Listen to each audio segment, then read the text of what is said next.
আসসালামু আলাইকুম। কি সমস্যা আপনার?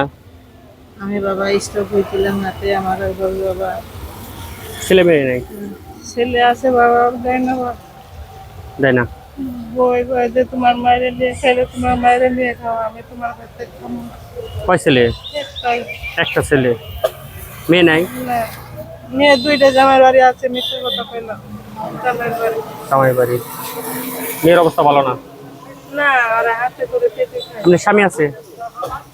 স্বামী আমার ভাত দেয় না আর একজন বিয়ে করে খায়। আরে চতুর্দিকেই সমস্যা। আপনি তাহলে এখন কোথায় থাকেন? আমি থাকি হাতে ভাঙ্গায়। হাটুভাঙ্গা। আপনি দেশে বাড়ি কোন জায়গায়? আমি ওখানে ছেড়িকালে এই যে আমার জামাই যখন বিয়ে করছে আমি ওখানে কাম করে খাইছিলাম অনেকদিন আছি ও নেই আমি থাকি। ওখানে থাকেন? হ্যাঁ। এমনি আপনার বাপ মা ভাই বোন কেউ কাছে থাকে না?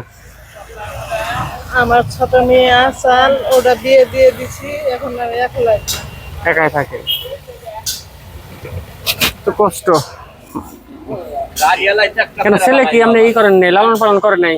করছি এখন বউয়ের হাতে দিয়ে দিছি বাবা এখন তো বউ যেটা কয় ওটাই শুনে। বউর হয়ে গেছে গা। আগে মনে হয় আপনি লালন পালন করেন নাই, বউ মনে হয় করছিল।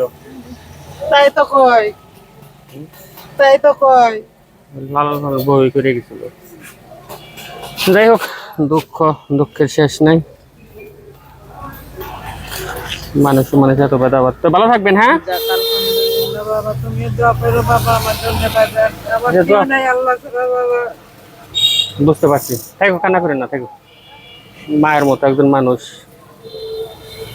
আসলে এদের দুঃখ দেখলে না খারাপ লাগে। তো ভালো থাকবেন, হ্যাঁ? যাক থাকো, কান্না করেন না। আলহামদুলিল্লাহ। আসসালামু আলাইকুম।